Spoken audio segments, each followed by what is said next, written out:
मारे महला में फूली छे केसर क्यारी, चलो तो दिखाऊं बिहारी। अति सुंदर बहुत अमोलक, अति सुंदर बहुत अमोलक, रंग रंगीली छे बारी, चलो तो दिखाऊं बिहारी। मारे महला में फूली छे केसर कारी, चलो तो दिखाऊं बिहारी।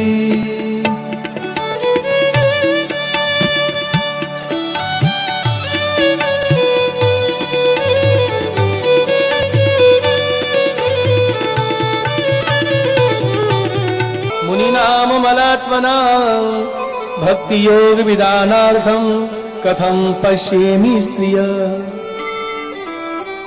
भागवत के श्लोक तो मंत्र हैं, ये कुंती का उद्गार है।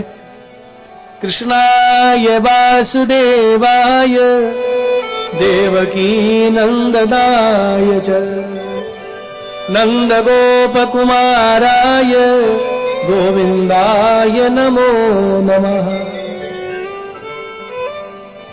यथा ऋषिकेश खलेन देवकी कंसेन रोद्धाति चिरं सुचार्पिता, विमोचिताहं च सहात्मजा विभो त्वयैव नाथेन मुहुर्विपद्मा। विशान् महाग्ने पुरुषाददर्शना सत्सभाया वनवास कृक्षतः, मृधे मृधेनेक महारथास्ततो द्रोणस्तस्यास्म हरेभिरक्षिता। बहुत सुंदर स्तुति है ये। कुंती जी ने कहा, आप मेरे भतीजे हो, मैं आपकी बुआ हूं, इस नाते नमस्कार नहीं कर रही हूं। आप तो आदि पुरुष हो।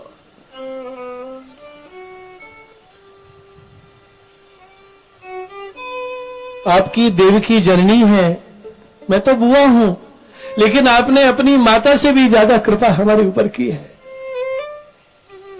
देवकी को कंस से बचाया, लेकिन 6 पुत्र कंस ने मार दिए, और हमारी रक्षा कैसे की? सहात्मजा, 5 पांडव विराजमान है। एक एक घटना याद आ रही है कुंती को। कहां तक गिनाऊं? विष से बचाया, लाक्षा भवन में आग से बचाया, हिडिंबा आदि राक्षसों से रक्षा की, द्यूत सभा में बचाया, वन में अनेक विपत्तियों में रक्षा करी, द्रौपदी का चीर बढ़ा के लाज बचाई। कहां तक गिनती गिनाऊं? और आज विदा के समय चलते चलते उत्तरा के गर्भ की रक्षा की। भगवान बोले, बुआ जी मैंने सबको कुछ ना कुछ दिया है, आपने आज तक कुछ नहीं मांगा। युधिष्ठिर को राज्य दिया, अर्जुन को विजय दी, सबको कुछ ना कुछ दिया है, द्रौपदी को चीर बढ़ा के लाज बचाई, आपने आज तक कुछ नहीं मांगा। देखो, कुंती पुष्टि भक्त है, और पुष्टि भक्त से भगवान आज्ञा कर रहे हैं कुछ मांगो। अब आज्ञा का पालन तो करना चाहिए। क्या मांगा कुंती ने? कुंती बोली, श्याम सुंदर एक बात कहूं, आज मुझे विपत्ति के वो दिन याद आ रहे हैं। 12 वर्ष का वनवास, 13वीं वर्ष का अज्ञातवास, वन में कितनी विपत्तियां आई, लेकिन उस विपत्ति के समय 2 लाभ हमने प्राप्त किए हैं। एक तो आपका भजन बहुत होता था, द्वारकाधीश आवेंगे हमारी विपत्ति दूर करेंगे, खूब भजन होता था, और विपत्ति निवारण के बहाने आप पधारते थे, हमें आपके दर्शन होते थे। उस कष्ट में भजन का लाभ और दर्शन का लाभ प्राप्त होता था। अब युधिष्ठिर राजा हो गया, मैं राजमाता हो गई, विपत्ति नहीं है, भगवान ने कहा कहना क्या चाहती हो? कुंती बोली कि जब विपत्ति नहीं है तो भजन भी नहीं होगा, और आप विपत्ति दूर करने के बहाने पधारते थे तब आपका हमें दर्शन भी नहीं होगा। मैं दोनों अवस्थाओं की तुलना करके विचार कर रही हूं कि वो सुख किस काम का जो भगवत दर्शन का और भजन का लाभ से वंचित कर दे, इससे तो विपत्ति ज्यादा अच्छी है जिसमें आपके दर्शन का और भजन का लाभ। विपदा संतु न शश्वत तत्र तत्र जगद्गुरो भवतो दर्शनम यस्याद पुनर्भव दर्शनम। हे जगत गुरु, हमारे जीवन में पद पद पर विपत्ति आती रहे, हम तो आपका दर्शन चाहते हैं, हमें तो मुक्ति भी नहीं चाहिए। बड़ी विचित्र बात कही है। इस जगत में सुख क्या है, दुख क्या है? हम लोगों ने जो सुख दुख की परिभाषा गढ़ी है वो क्या है? इच्छित वस्तु का अभाव दुख है और इच्छित वस्तु की प्राप्ति सुख है। जो हमें चाहिए हमारे पास नहीं है इसलिए हम दुखी हैं, उसको मिल गया है वो सुखी होगा। लेकिन क्या इच्छित वस्तु मिलने के बाद सुख की प्राप्ति हो जाती है? जो निर्धन है वो कहते हैं धन मिल जाए तो सुख हो जाए, तो क्या धनवान लोग सुखी हैं? निसंतान है वो कहते हैं संतान हो जाए तो सुखी हो जाए, तो जिनके संतान है उनसे पूछो सब सुखी है? फिर सुख क्या है, दुख क्या है? हम सबके लिए सुख दुख की परिभाषा भिन्न भिन्न है। कोई संतान अभाव में दुखी, कोई धनाभाव में दुखी, कोई शारीरिक कष्ट के कारण दुखी। लेकिन भक्तों ने सुख दुख की परिभाषा क्या बताई है? यही सच्ची परिभाषा है कि इतना सुख दे दिया भगवान ने, इतना वैभव दे दिया, इतना काम बढ़ा दिया कि सेवा छोड़ दर्शन की भी फुर्सत नहीं है। कुंती स्तुति के अनुसार समझिए उसके बराबर कोई दुखी नहीं है, और जिसके पास कुछ नहीं है लेकिन इतना समय है कि भगवान को सेवा में लाड़ लड़ा रहा है, दोनों समय सेवा में पहुंच रहा है, सदा भगवत स्मरण भजन करता है, उसके बराबर दूसरा सुखी नहीं है। भगवान कहते हैं, ये ठाकुर जी के वचन है, जिस पे मैं कृपा करता हूं ना, सनई सनई उसका संसार हरण करता जाता हूं। यस्याह मनुग्रहेणामि, जिस पे मैं अनुग्रह करता हूं, हरिष्ये तद धनम शनई ही, यदि उसकी धन में ज्यादा आसक्ति है तो शनई शनई उसके धन का हरण करने लग जाता हूं,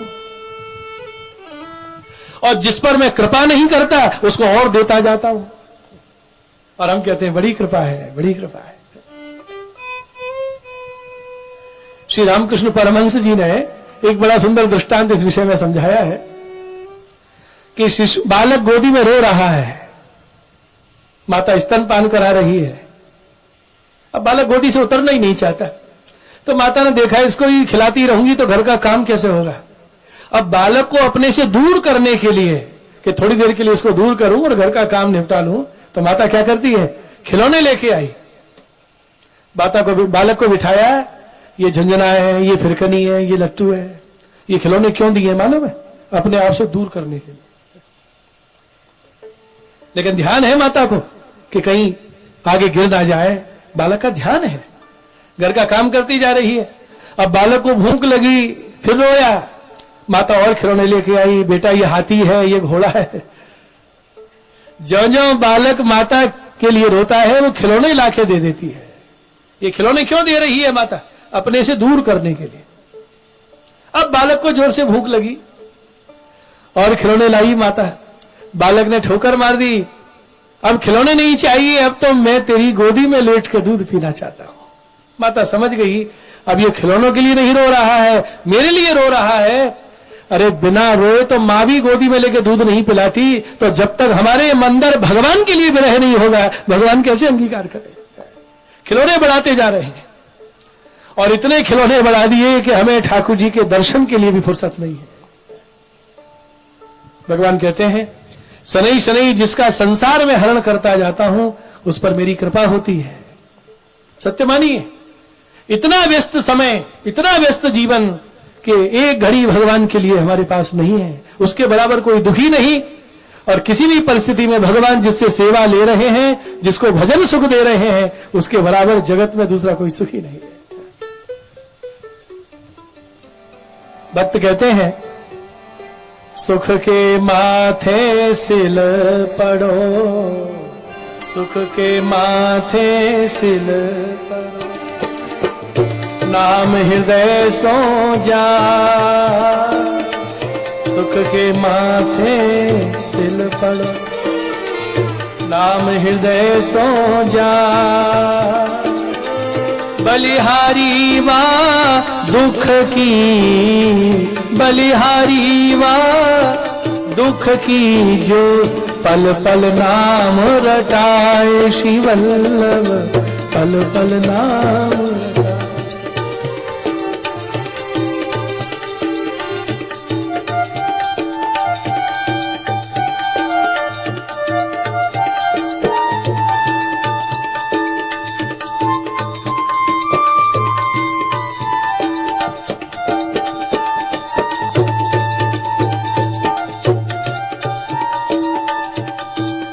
मेरा मन तो एक है, तीन जगह लगा हुआ है, पांडवों में भी है, यादवों में भी है और आप में भी है।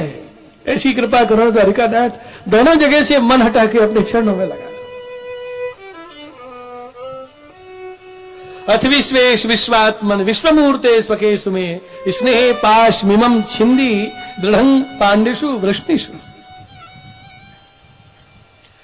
भगवान को स्तुति करते हुए नमस्कार किया, आंखों में आंसू झराए। भगवान रथ से उतरे, कुंती माता के आंसू पूछे हृदय से लगा लिया। बुआ जी आपकी आज्ञा नहीं है तो हम भी नहीं जाएंगे द्वारिका, और जाना थोड़ी अभी। बाण सैया पर भीष्म पितामह लेटे बाढ़ देख रहे हैं भगवान की, अभी तो उनको दर्शन देना है। पांडव द्रौपदी को साथ लेके भगवान पितामह भीष्म को दर्शन देने के लिए पधारे। बाण सैया पर लेटे हैं। अर्जुन ने बाणों का तकिया दिया, बाण गंगा प्रकट की, भीष्म को जल पिलाया। पितामह भीष्म ने युधिष्ठिर को राजधर्म की शिक्षा दी और ये कहा, अधर्म न तो करना चाहिए और न सहन करना चाहिए। सामने यदि अधर्म आचरण हो रहा हो तो रोक देना चाहिए या उठ के चले जाना चाहिए। जब ये उपदेश चल रहा था, द्रौपदी से नहीं रहा गया। आज द्रौपदी खूब जोर से हंसी। कहते हैं द्रौपदी को 2 बार हंसी आई है जोरदार। एक तो दुर्योधन जब महल देखने आया था, जल में थल, थल में जल था, और जल में डूबा तो द्रौपदी को हंसी आई, और दूसरी बार आज बड़ी जोर से हंसी आई। पितामह क्षमा करना, आज उपदेश दे रहे हैं और जब हरी सभा में मेरा चीरहरण हो रहा था, ना तो आपने किसी को रोका, ना आप सभा का परित्याग करके वहां से गए। विष्णु ने कहा, तुमने सत्य कहा है, दुष्ट दुर्योधन का अन्न खाने से मेरी बुद्धि दूषित हो गई थी। वो अन्न से जो रक्त बना है शरीर से बाहर निकल चुका है, अब मुझे धर्म का बोध हो रहा है। जैसो खावे अन्न वैसो बने मन, और जैसो पीवे पानी वैसी बोले बानी।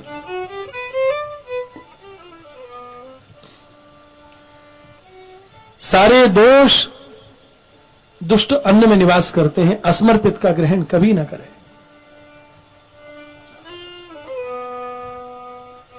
असमर्पित वस्तु नाम तस्माद वर्जन माचरे।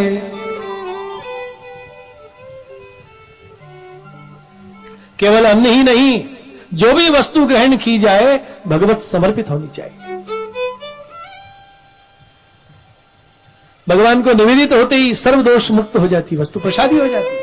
प्रसादी वस्तु तो दिव्य चिन्मय होती है।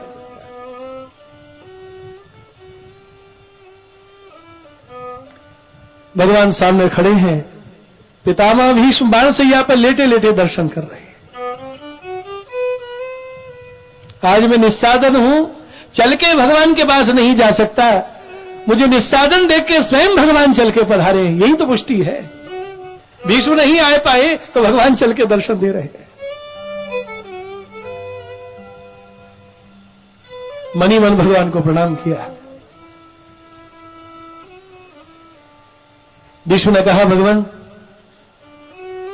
मुझे इच्छा मृत्यु का वरदान है, ऐसा बढ़िया संयोग कब आएगा? आंखें दर्शन कर रही हैं, वाणी गुणगान गा रही है, कान श्रवण कर रहे हैं। भगवान ने कहा, पितामह कोई कामना शेष है? विष्णु ने कहा एक ही इच्छा बाकी है। क्या बाकी है? मैं विवाह करना चाहता हूं। सब चकित हो गए, ये क्या बोल रहे हैं?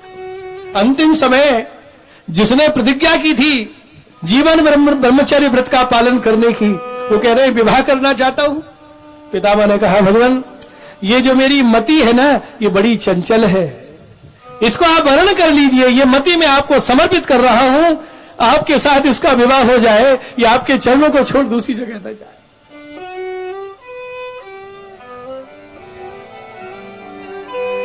इति मति रूप कल्पिता वितृष्णा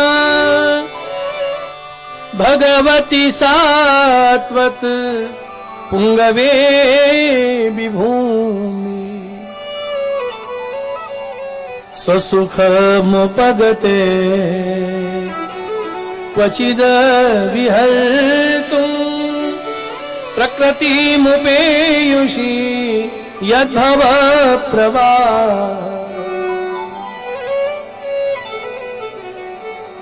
त्रिभुवन कमनं तमाल वर्णं त्रिभुवन कमलं तमाल रविकर गौर वरांबरं दधार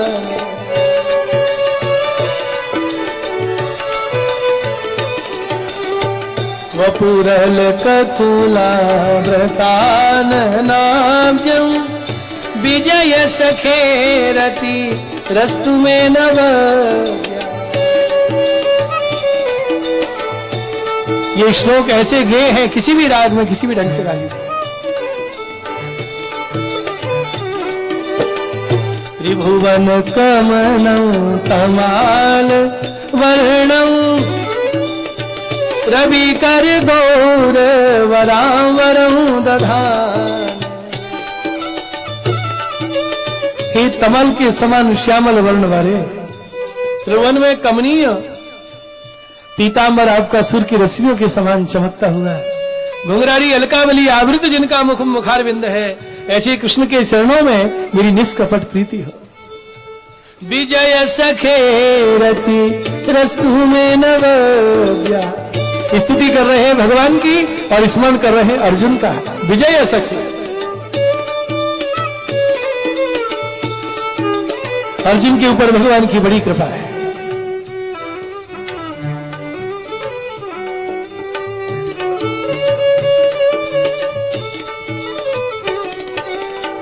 सपदि सखी वचो निशम्य मध्य निज परयोर बलयो रथं निवेश।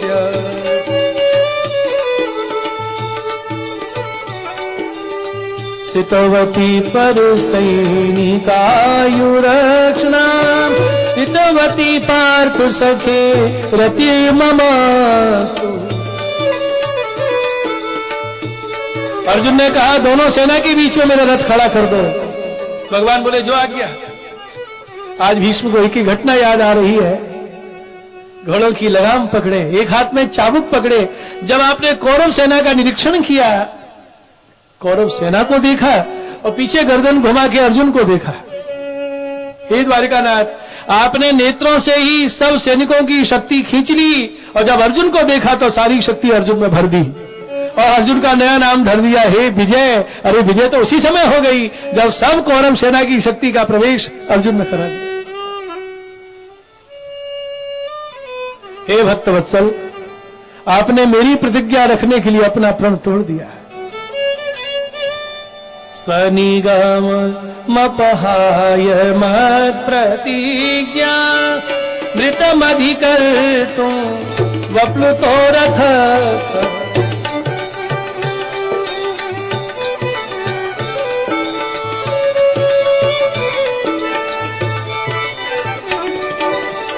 धृतरथ चरणो भया चलग हरिरिव हन्तु विवं गतोत्तरीय।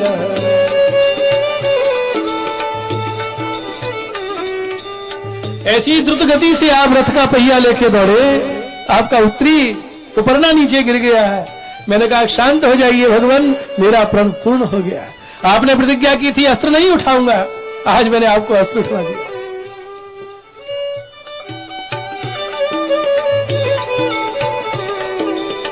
चित विशिखः तो विशीर्ण दंश क्षतज परिप्लुत आततायिनो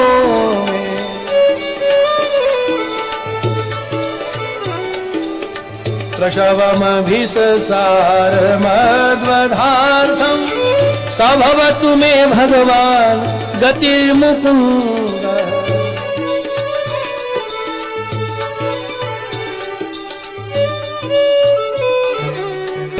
मैंने बाणों की ऐसी वर्षा की, आपके कवच को विदीर्ण कर दिया।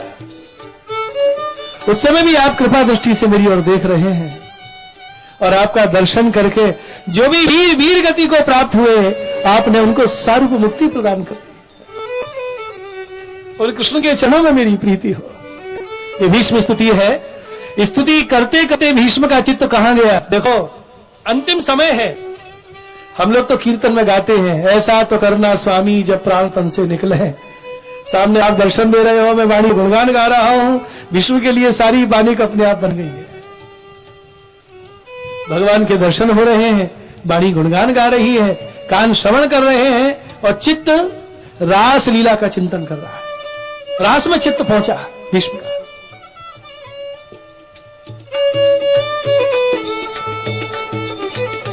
जब रासलीला में आप श्री राधा सहचरी जी को साथ लेकर अंतर ध्यान हो गए, गोपियां मन मन में आपको ढूंढ रही हैं और जब आप नहीं मिले तो गोपियां श्री कृष्ण की अनुकरण लीला करने लगी। मैं ही कृष्ण हूं।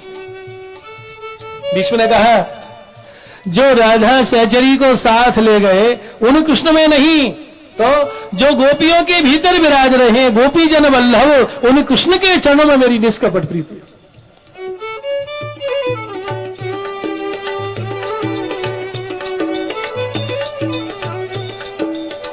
ललित गति विलास बल गुहास ललित प्रणय निरीक्षण कल्पितोरुमाना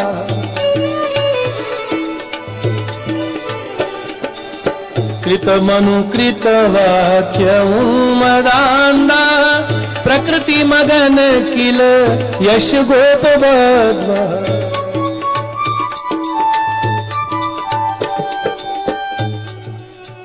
ललित गति, उस समय गोपियों की चाल कैसी है? सुंदर कृष्ण के समान। विलास बलगु उनका बोलना, हास उनका हंसना, प्रणय निरीक्षण प्रणय भरी दृष्टि से देखना, सब कुछ कृष्ण के समान। अनुकृत्य बच्य, वो तो अनुकरण करने वाली बन गई। कौन?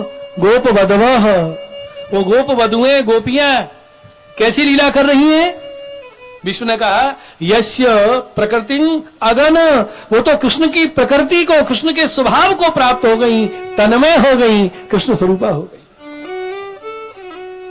देखिए भगवान के दर्शन और ब्रज भक्तों में विराज रहे श्री कृष्ण गोपी जन वल्लभ, उन गोपियों के स्वरूप में भगवान का दर्शन। ये गोपियों में विराजमान जो कृष्ण है ना, ये स्वरूप उस स्वरूप से भी विलक्षण है, क्योंकि ये आविषित स्वरूप है। आविषित स्वरूप है महाराज। जैसे अग्नि जल रही, अंगीठी जल रही है और आप सर्दी में ताप रहे हैं तो अग्नि को ऐसे स्पर्श कर सकते हैं, लेकिन वही अग्नि लोहे पिंड में प्रवेश कर जाए, लोहे का गोला लाल हो जाए, उसको नहीं छू सकते। अग्नि वही है, साक्षात अग्नि को स्पर्श किया जा सकता है, लेकिन अग्नि लोहे में प्रविष्ट हो जाए तो उसका स्पर्श नहीं हो पाता। ऐसे भगवान जब ब्रजभक्तों में आविषित रूप से विराजमान हो जाते हैं तो ठाकुर जी का स्वरूप कुछ और विलक्षण हो जाता है। उस समय जो अनुकरण लीलाएं की है ना, श्री हरिराय महाप्रभु लिखते हैं भाव भावना में कि गोपियों ने जिस जिस स्वरूप का अनुकरण किया है लीला का, उसी भावना से ठाकुर जी के स्वरूप की भावना की जाती है। कि अमुक ठाकुर जी विराजे, कौन सी लीला भावना के हैं? कि सकट भंजन लीला की भावना के। अमुक ठाकुर जी विराजे, कौन सी लीला की भावना के हैं? बोले माखन चोरी की भावना के। अमुक ठाकुर जी इनके माथे विराजे, कौन सी लीला भावना के हैं कि पूतना को उद्धार कर रहे। तो ये ठाकुर जो सर्वलीला करते हैं, लेकिन एक ही भावना उस स्वरूप से जुड़ जाती है। क्यों? क्योंकि उस भाव से भावित होकर गोपी जन वल्लभ गोपियों के स्वरूप में रासलीला की। बोलो कृष्ण कन्हैया लाल की जय। गोपवद्वः यस्य प्रकृति अगन, वो तो कृष्ण की प्रकृति को प्राप्त हो गई, उनके चरणों में मेरी प्रीति हो। बोलो कृष्ण कन्हैया लाल की जय। उत्तरायण का समय आया। उत्तरायण के समय जो प्राण त्याग करते हैं उनको उत्तम गति प्राप्त होती है, मोक्ष की प्राप्ति होती है। लेकिन थोड़ा विचार कीजिए, मोक्ष से भी विलक्षण सुख विष्णु को यहां मिल रहा है। क्या बढ़िया टीकाकारों के भाव है। उत्तरायण का कितना बढ़िया अर्थ किया है। उत्तरा अयन, भीष्म बाण सैया पर लेटे लेटे विचार कर रहे थे कि भगवान कहां हैं। तो उनको कैसे दर्शन हुए कि ठाकुर जी इस समय उत्तरा माने जो परीक्षित की माता है, उत्तरा के अयन माने गर्भ में विराज रहे, वो तो गर्भ की रक्षा कर रहे हैं। तो उन्होंने प्रतिज्ञा की जो उत्तरा के अयन में है वो मेरे समक्ष होंगे तभी मैं प्राण त्याग करूंगा। और भगवान तो सर्वसमर्थ हैं, एक स्वरूप से उत्तरा के गर्भ में विराज रहे हैं, दूसरे स्वरूप से भीष्म को दर्शन दे रहे हैं। और उसी समय जो उत्तरा के अयन में विराज रहे उन भगवान को सामने देखा, प्राण ज्योति निकली, भगवान में विलीन हो गई और भीष्म को भगवान की प्राप्ति हुई। पितामह भीष्म सबके हैं, उनका तो विवाह नहीं हुआ, संतति नहीं हुई, इसलिए श्राद्ध में जब तर्पण किया जाता है तो भीष्म को भी तर्पण दिया जाता है। सबके हैं वो। भक्त वो है जिसके लिए अपना पराया भेद समाप्त हो जाता है, वो सबके हैं और सब उनके। बोलिए पितामह भीष्म की द्वारिकाधीश की जय। भगवान द्वारिका के लिए प्रस्थान कर रहे हैं। आंध्र प्रदेश में पधारे, द्वारिका की सीमा में प्रवेश किया, शंखनाद किया, हल्ला मच गया, द्वारकाधीश आए, द्वारकाधीश आए। द्वारिका वाले शंख की ध्वनि पहचानते हैं, क्योंकि जब बंसी ब्रज में आवे तो बंसी बजावे और द्वारिका में पधारे तो शंख बजावे। गोपी कहती श्याम सुंदर पधार रहे हैं, बंसी बज रही है। रानी पटरानी बोली प्राणनाथ पधार रहे हैं, शंखनाद हो रहा है। दोनों आड़ी दो पंक्ति में महल हैं पटरानियों के। भगवान का रथ चला जा रहा है, सब रानी पटरानी अपने अपने द्वार पे खड़ी, थाली लिए, कुमकुम अक्षत धूप दीप माला लिए खड़ी है। रथ जा रहा है। पहले कौन के भवन में पधारेंगे? पहले कौन के पधारेंगे? एक बोली पहले रुक्मणी जी के पधारेंगे, पीछे सत्यभामा, जामवंती। हमारा नंबर तो बहुत पीछे आएगा। रथ चला जा रहा है। सबसे पहले द्वारिकाधीश कहां पधारे? आप श्रीमद् भागवत को किसी भी दृष्टि से चिंतन करें, सर्व समाधान करता है। भागवत में व्यवहारिक शिक्षा बहुत मिलती है। यद्यपि रानियों ने प्रथम दर्शन किए हैं द्वारिकाधीश के, लेकिन भगवान सबसे पहले कहां पधारे? प्रविष्टस्तु ग्रहं पित्रो परिष्वक्तः स्वमातृभिः बवंदे शिरसा सप्त देवकी प्रमुखा मुदा। सबसे पहले द्वारिकाधीश अपने पिताश्री के भवन में गए, उनके चरण छुए, आशीर्वाद लिया। देवकी आदि के माताओं के चरण स्पर्श किए, उनके आशीर्वाद। बवंदे शिरसा सप्त, वसुदेव जी की 7 पत्नियां हैं, उसमें देवकी रोहिणी प्रमुख है। सबके आशीर्वाद लिए भगवान। माता पिता से मिलने के बाद भगवान पटरानियों के महलों में पधारे हैं। ये शिक्षा है। बेटा परदेश से आया, सबसे पहले माता पिता से मिलना चाहिए। और आजकल क्या होता है? पत्नी से मिले, बच्चों से मिले, साँझ हो गई, माता जी को मालूम ही नहीं है कब आया। जब रात को मिले ना तो माता जी बोली कब आए? बोले मैं सुबह ही आ गया। तो माता जी ने माथे पे हाथ रखा कि घर में बेटा आ जाता है 2 महीने बाद आया और खबर ही नहीं है। बड़ा दुख होता है मन में। पहले माता पिता के चरण स्पर्श किया, आशीर्वाद लिया, पीछे भगवान सबसे मिल रहे हैं। रथ आ रहा है, अपने अपने द्वार पे खड़ी हैं। अब द्वारकाधीश तो एक और पटरानी अनेक, कौन के घर में पधारे? भगवान सर्वसमर्थ है, रथ से नीचे पधारे, सबने दर्शन किए। उसी समय भगवान ने उतने ही स्वरूप प्रकट कर लिए। सबने एक साथ दरवाजे पे तिलक किया, माला धराई, आरती निहारी और हाथ पकड़ के जब चली तो क्या बोली? प्राणनाथ आप पहले मेरे ही भवन में पधारे। भगवान हंस के बोले तुम्हारा विरह मुझसे सहन नहीं भयो ना, या से भी पहले तुम्हारे ही पहले में आयो। दाएं बाएं झांक के देखें तो मालूम पड़े और उनके द्वार पर भी खड़े हैं। भगवान सबकी कामना पूरी करते हैं। बोलिए द्वारिकाधीश की जय। सब अपने अपने महलों में भगवान की सेवा में लग गई और यहां पर बालक का जन्म हुआ, जात कर्म संस्कार हुए, नामकरण संस्कार हुआ, नाम रखा परीक्षित। अरे जिसने भगवान के दर्शन माता के गर्भ में कर लिए, उस बालक के लिए क्या शेष रह गया? सब में भगवान को खोजते हैं, भगवान की परीक्षा करते हैं। मैंने जिसे माता के गर्भ में देखा है उससे इसका संबंध है कि नहीं, वो इनमें विराज रहे हैं कि नहीं, ऐसी दृष्टि परीक्षित महाराज की। नाम रखा परीक्षित, भविष्य का वर्णन किया। ये महान भक्त होंगे, महान राजा होंगे। विदुर जी के समझाने से धृतराष्ट्र गांधारी चले गए। युधिष्ठिर रोज दर्शन के लिए आते थे, आज उनको बड़ा पश्चाताप हुआ। विदुर जी ने उनको समझाया। युधिष्ठिर को चिंता हुई, अपशगुन हो रहे हैं, हम बड़े स्वार्थी हैं। पहले दूत को बार बार भेजते थे, अब द्वारकाधीश के समाचार ही नहीं मिले। हमने भगवान को भुला दिया, अर्जुन को भेजा और वहां भगवान ने आसुर व्यामोह लीला की, द्वारका जल विलीन हुई। ये समाचार जब अर्जुन से पांडवों ने सुने, बहुत खेद हुआ और कुंती का तो उसी समय प्राणांत हो गया। भगवान के विरह को सहन नहीं कर सकी, पांडवों को वैराग्य हो गया। परीक्षित का तिलक किया और 5 पांडव द्रौपदी जी के साथ उत्तराखंड की यात्रा में पधारे। वहीं उनका स्वर्गारोहण हुआ और जिस दिन से महाराज परीक्षित भूमि के सम्राट हुए, द्वापर युग समाप्त हुआ और कलयुग प्रारंभ हुआ।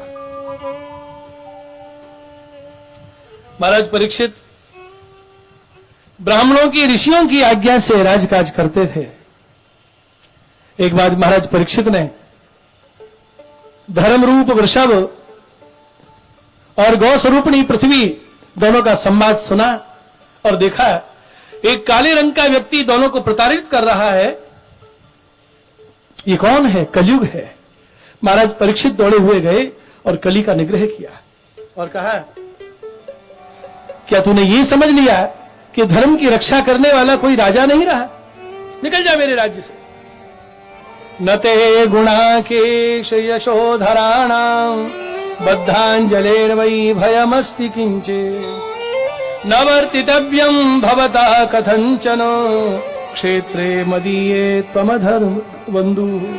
अरे अधर्म के बंधु, निकल जा मेरे राज्य से। कलयुग चरणों में गिर पड़ा, अपना अपना राज्य भोग कर सतयुग त्रेता द्वापर चले गए। मेरे राज्य का समय आया है। जिन्होंने कलयुग का निग्रह कर लिया, महाराज परीक्षित ऐसे सामर्थ्यवान हैं, लेकिन कलयुग में अनेक अवगुण देखते हुए भी कुछ गुण हैं, इस कारण उसको छोड़ दिया। कलयुग में भगवान की कृपा बड़ी जल्दी होती है।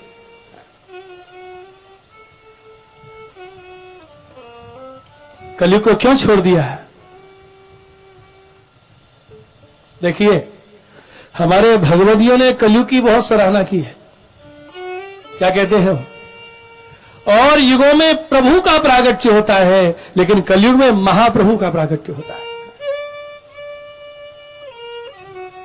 हो या कलयुग की बलिहारी, वो बलियां ले रहे हैं। जा कली में निज जन हित कारण प्रगट भये वल्लभ वपुधारी। और युगों में भगवान ने कृपा को बांटा था, लेकिन कलयुग में कृपा को लुटा दिया।